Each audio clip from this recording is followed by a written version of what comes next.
Hello, this is a general process vlog for Tuesday, April 19th, 2011. Um, Start off with sharing a dream I had last night. I don't remember all the details. The first thing I actually remember is I was somehow in conflict with my mother, and it was sort of us versus her. And I say us as I don't know if it was the world that was aware of what she was trying to do, or simply me and a few others. And I do not mean the image of my mother of this world, but in my dream it was my mother.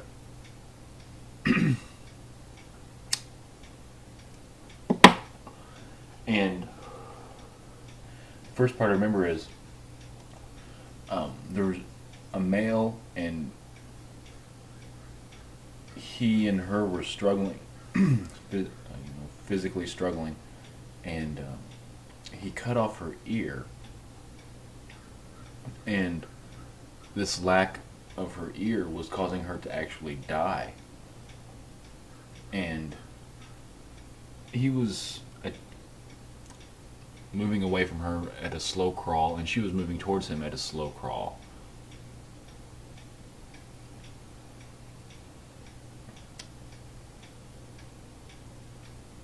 And her object was to touch her ear, which was in this small glass case that he was carrying with him. And eventually she did touch her ear, and all of a sudden she became, I would say, empowered. And she was like, yes, finally! She got to become physical. And I questioned that because I wondered to myself if that is what I am experiencing. That I was a projection, even though I thought I was physical, I'm actually just a projection. And then when I get to touch my foreskin again, I will be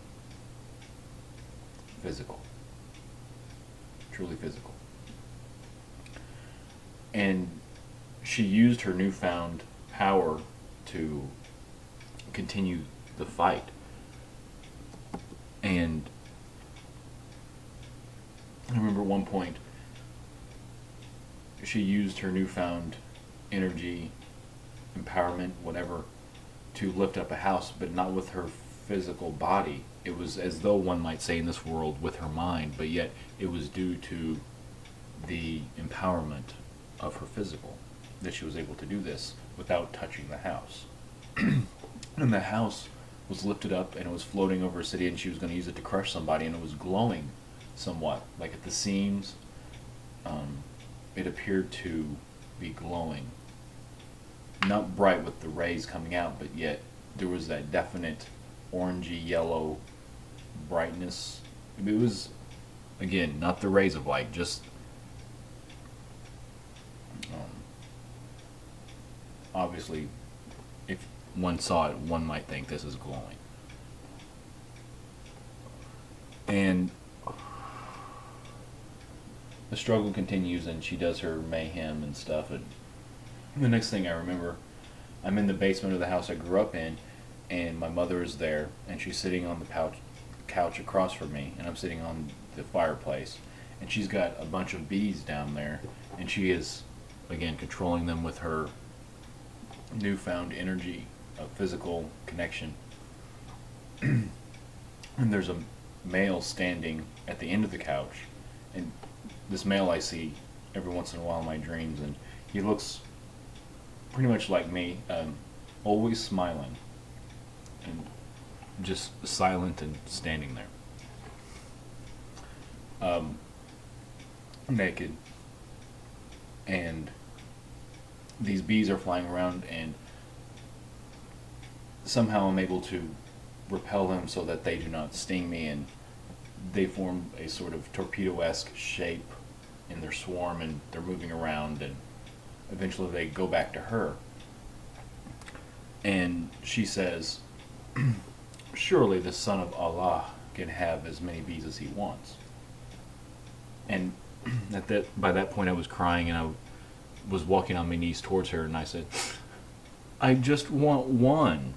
And I go over and I put my hands on her knees, on her lap, and I say, well,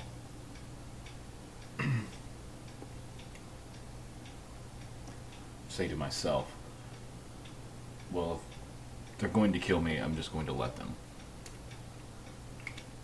And she allows the beast to crawl in my hands, and in the dream, I have the feeling that even if I'm stung once, I'm going to die.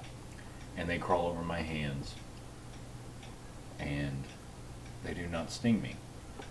So I'm there sniffling, and I'm wondering, what do they want from me?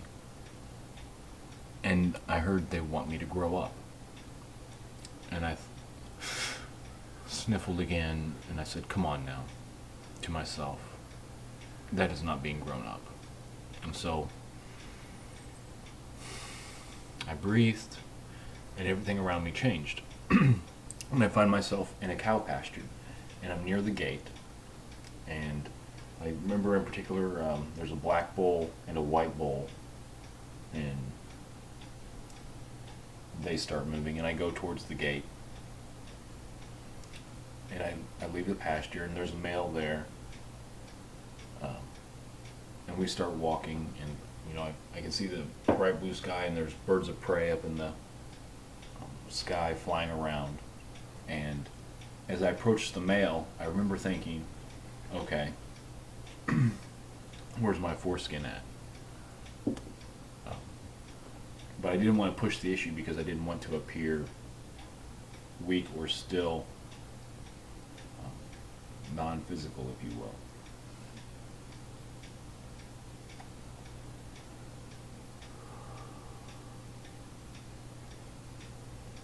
And we walk up a road that runs along the fence for a cow pasture, and there's a female bovine on her back on the barbed wire, and her legs are stuck straight up, and she's stiff and not moving, and people are gathered around, and apparently she's dead.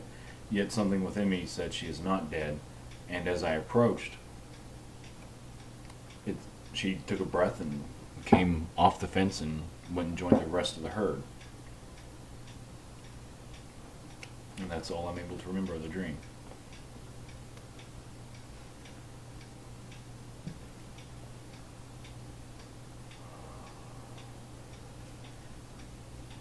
This is the second time I've made this video, but the first time I brought up points, and one of my issues is I tend to be contentious, where I will find small points and try and make them into big points.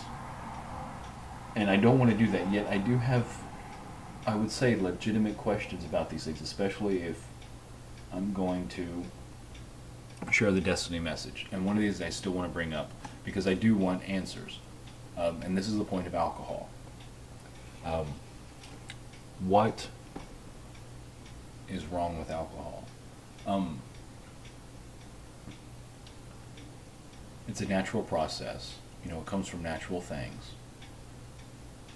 Not every alcohol humans drink is a natural process, of course. But things like wine is mostly natural. And the ingredients do not come together in a natural way in some things, like in beer, or say vodka, or whatever. However, the process of fermentation is a natural process. Is it part of the corruption of the system? That even the earth itself is becoming corrupt, where it produces alcohol on its own. And I assume you're only talking about drinking alcohol and not the other forms of alcohol. But what does one say about bread as well? Because this also uses yeast and fermentation. Because the process of leaven or yeast is talked about in scriptures as being representative of sin and stuff like that. But at this point, I will encounter people who do not read the scriptures or do not care what they say. I meet people who enjoy drinking alcohol, and not just to abuse it, but to enjoy it, if there is such a thing. And right now, all I can honestly say is because, well, Bernard Poulin says so, and of course, that is not what I'm going to do. So I'm asking.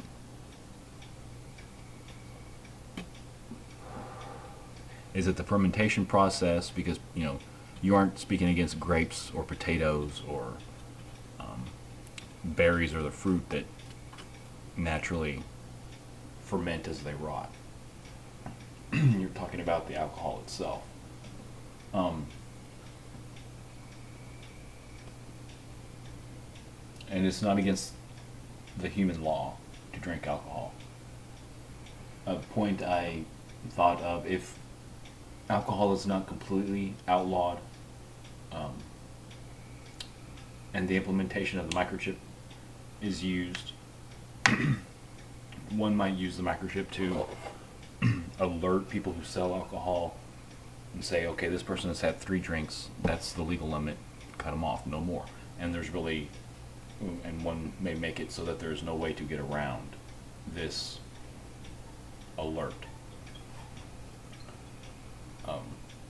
Again, if you outlaw alcohol completely, if you remember the Prohibition era of America, it was not successful at all. It increased crime. It increased separation.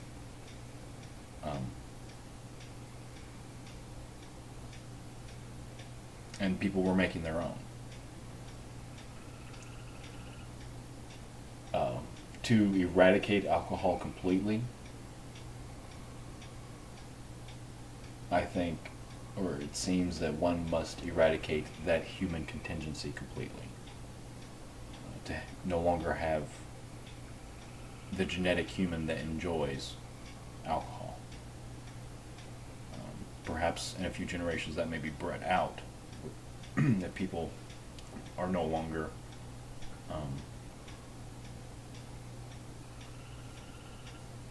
under the stress of their jobs and money and whatnot. I don't know. But again, this is a point that when it comes up, I want to be able to have an answer. Because alcohol is one of the things I will go after. But this also brings up a larger point that I also want to bring up. In that, instead of addressing the human abuse of alcohol, you say remove alcohol completely. And you do this with other things, such as, you don't say remove money completely, yet you call money the root of all evil. And this is not a point I understand, because to me, I grew up believing that the love of money is the root of all evil. And to address things like alcohol and money instead of the abuse of alcohol and the abuse of money, it doesn't make sense, because money, like alcohol, is an earth substance. It's metal, or it's some sort of paper, and that is not evil. So I question this practice of stop. Come on. No. Stop.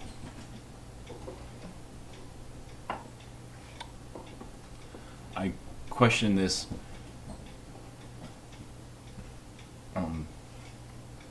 point of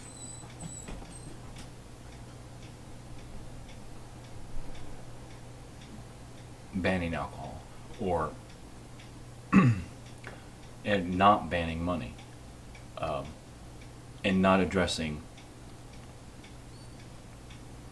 the abuse, and say, instead of alcohol is evil, the abuse of alcohol is evil, or money being evil,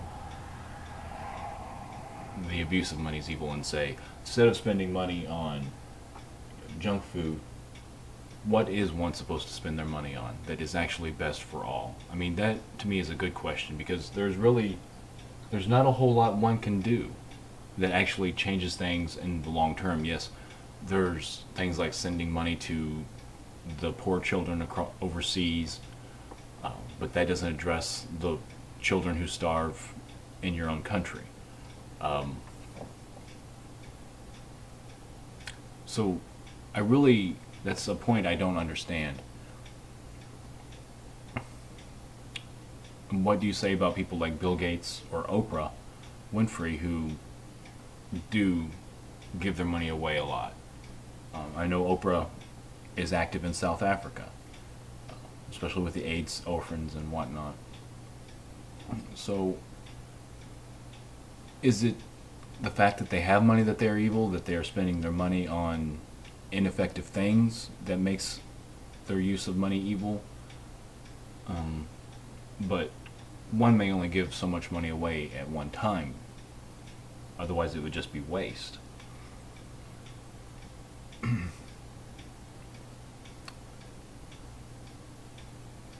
So that is a few things I wanted to mention. Um,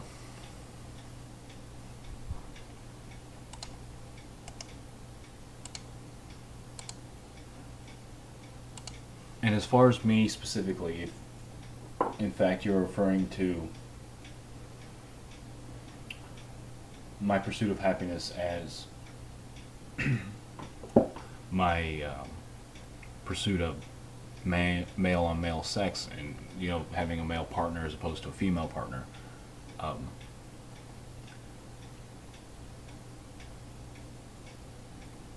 if this is true, and that is your code word for it, why not just come out and say it? Um, let's see, pursuit of happiness and meditation. I assume you're talking about smoking pot, because you have mentioned how smoking pot is a form of meditation. But again, why not just come out and say it if this is true? If not, I'm not exactly sure what you're talking about as far as my pursuit of happiness and meditation, if you're referring to me at all, because for one, I do not meditate as this world understands meditation. If I do, it is as an occasional smoking pot, which I haven't done since Friday or Saturday, maybe.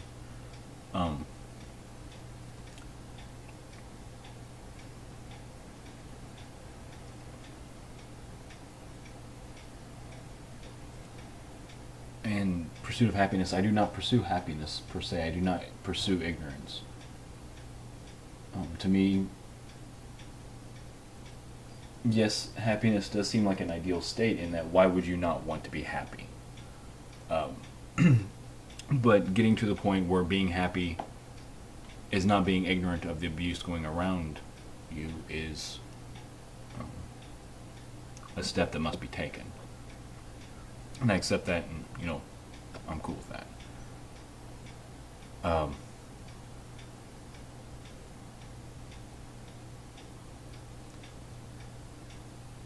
I'd like to address the issue of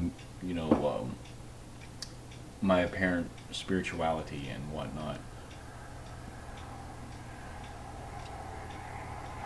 What I learned from the scriptures was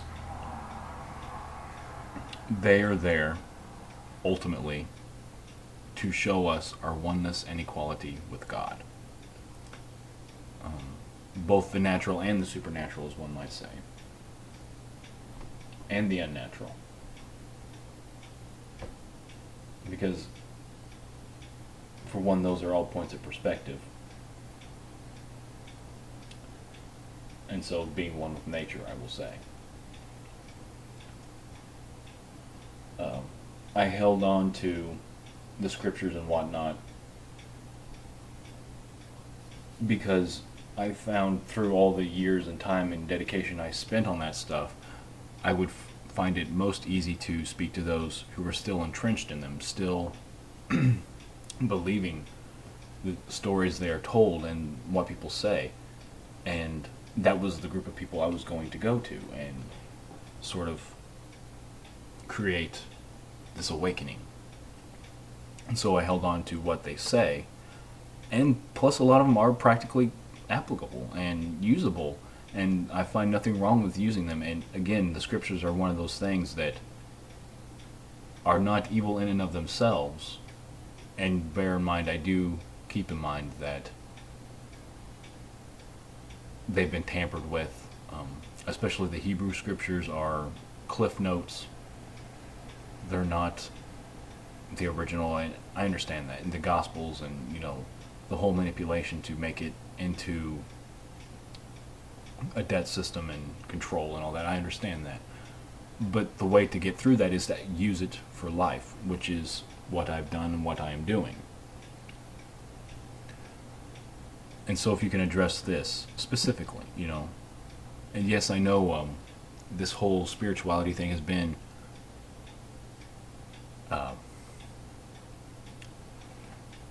something you are strongly against, and I understand that. I'm not trying to bring about a new religion or anything like that, because even if I accept spirituality to a certain extent because of the breath and my understanding of the spirit, the breath, the wind, they're all the same thing. I do not promote religion of any kind. The worship or the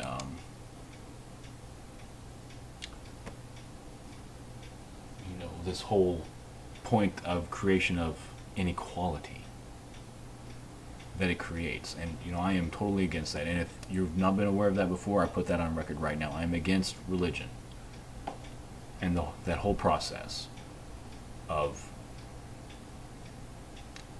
using the truth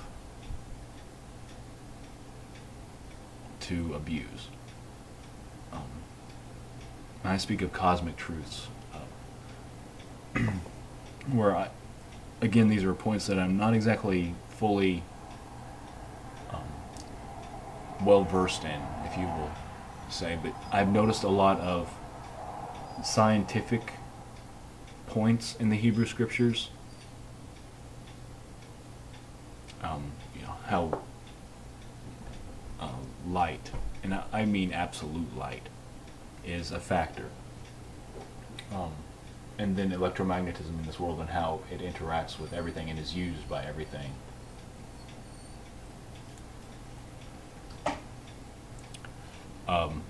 And the genetics and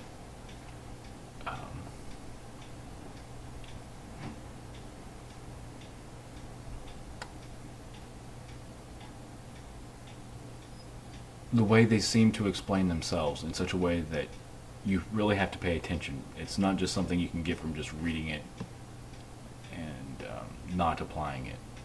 And to me, this is a mark of reality.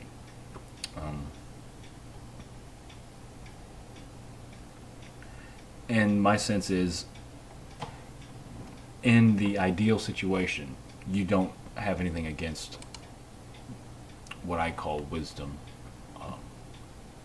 or that which is contained in scriptures that is actually useful. I have a feeling you are not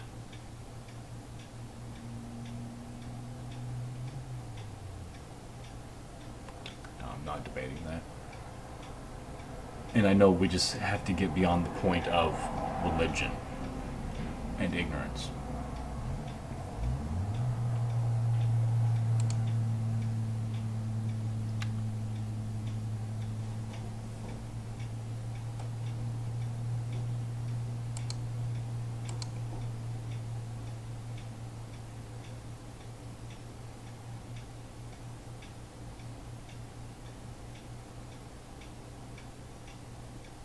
There was also some things I've continuously brought up to myself that were brought up to me through the Ouija interviews that I conducted a few years ago. One is the point that in 50 years or so, the Earth is going to experience some gamma ray burst and half of the population is going to be obliterated. The other half is going to be mutated, and this is the source of the gray aliens. And they tied that in with me and my lack of success.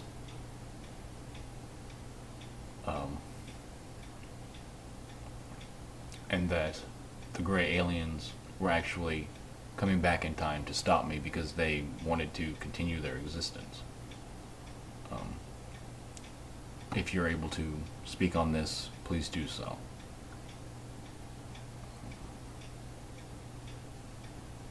Also, they gave me a date of when the point of optimum reception of myself would be, and it would be complete on that day.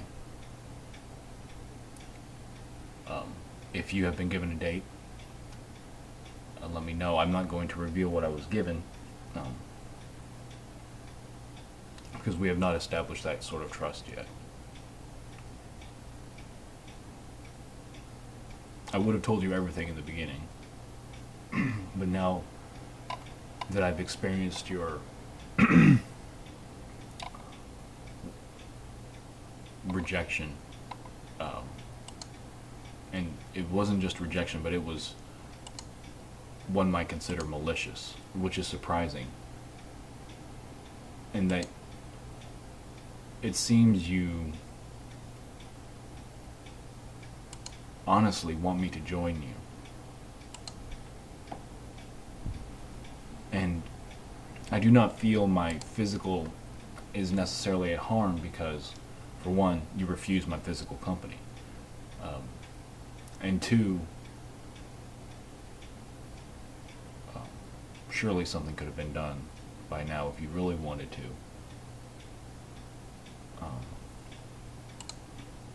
But still, I feel this animosity that I'm not able to explain away.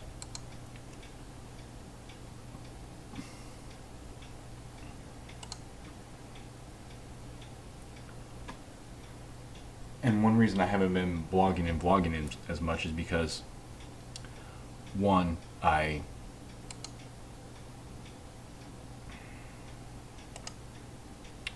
feel as though I just all at once, and I kind of ran out of things to say or talk about, and I don't want to say the same thing all the other Destonians are saying because that's just a broken record, and it becomes rather robotic to say the same thing over and over and over again, and to me that is not beneficial. That is not why I am here. That is not why I will participate in the destiny process or the process of realization that destiny offers.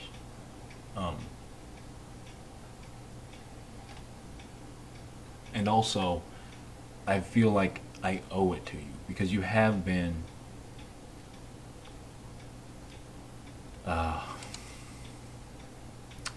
surprisingly cooperative and, I would say, somewhat patient, because it would not be complete patience, because it seems sometimes you lose your patience, and I do not intend for that.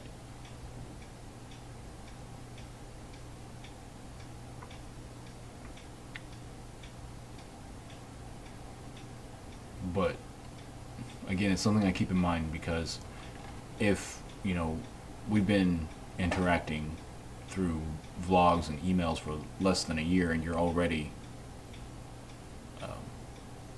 becoming exasperated or feeling that you're wasting your time or you could be using your time for other things,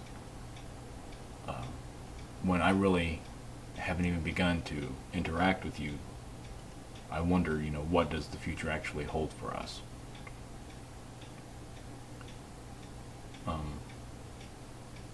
I understand in part it is my fault that you were put into that situation, because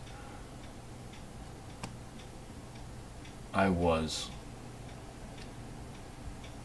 at least to some degree, pretending. Not completely, but the more I get confirmed, the more I'm able to be open.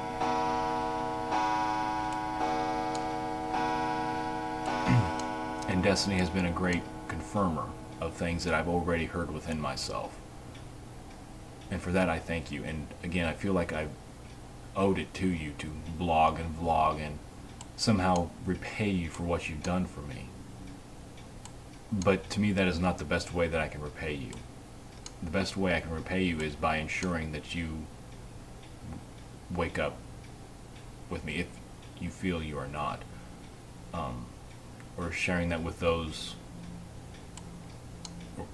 obviously with everyone that I can. But again, if I could do something specifically for you, that is what I was considering it, because it would be the least I could do. But yet I do not want to do these things from a point of debt,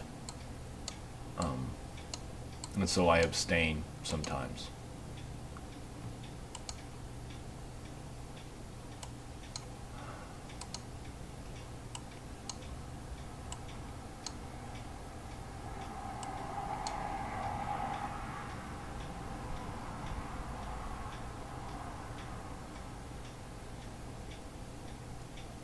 I haven't been sleeping well, maybe 5 to 6 hours of sleep a night.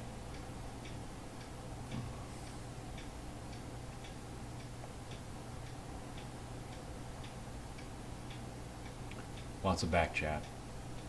Trying to. I'm honestly not even really trying to get rid of it, because it's one of those things where I don't even realize I'm doing it until I'm doing it, and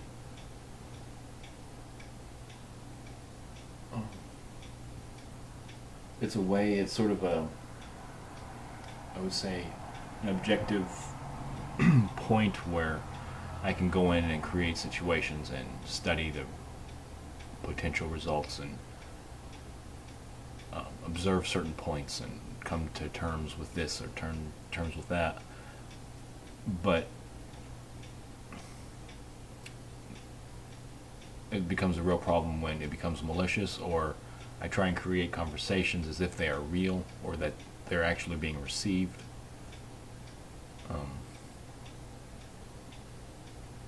And to me, that is illusion. Even if it's possible to be real, at this point, for me, I don't know if it is. And so I cannot use it from the point of absolute.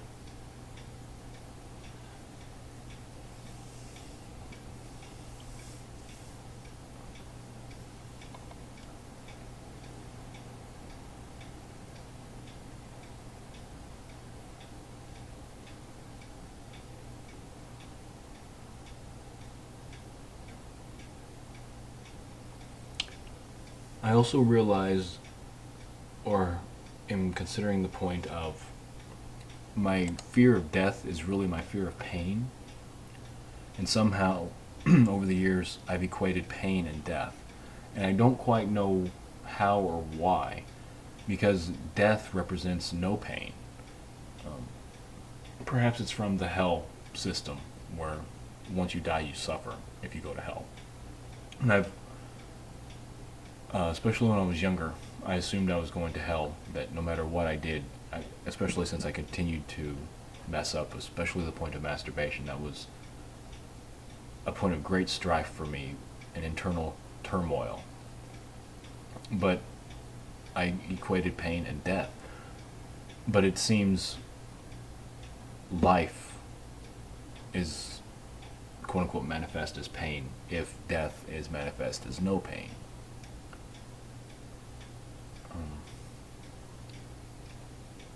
And so the point of suffering for me has become the point of reminding myself I'm still alive.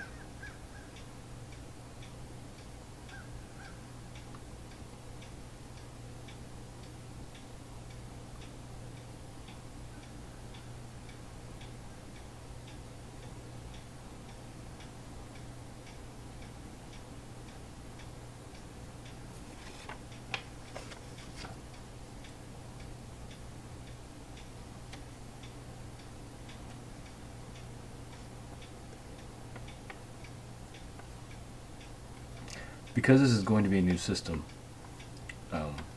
the idea that perhaps we have had animosity between us in the past is not enough for me not to continue to try and work with you or want to work with you. And because sometimes you seem like you're coming from a human perspective and other times it seems you are not. And this is a point of confusion for me, Not so much in that, are you human, are you not human, because obviously you are not. Um, but where do I stand with you? I don't know. What was this point where when I first met Destiny, or when I first entered the Destiny forum, and to me, I was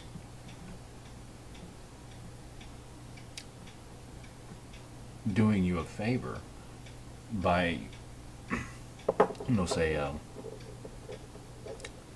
saying things that you shouldn't be working with the reptilians, and Anu himself said he likes to manipulate and control and watch people be deceived and stuff like that.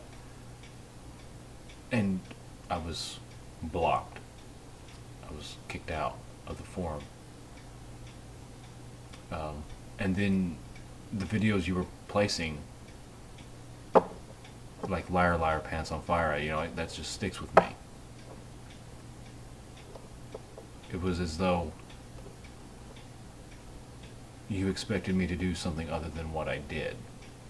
That you expected me to be someone else other than who I am.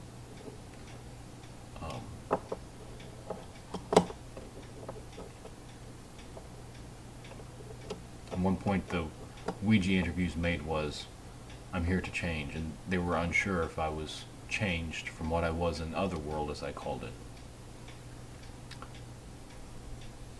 But I don't remember exactly what I said. I was speaking of perhaps the beauty of this world, and how if I was able to preserve anything about this planet, it would be its natural, beautiful self-expression. And the one who claimed to be my grandfather, he said, maybe you have changed. Or the letter said, maybe you have changed. And so that is a point I've kept in mind, that you expected me to be something other than what I am. And that's okay. I mean, we've got time to sort these things out. But talk to me. Let's talk. Let's not do this back and forth where it's just so awkward to watch a video and then respond to a video. I would rather write emails. I want personal interaction. I do. And that's probably not something that's ever going to change.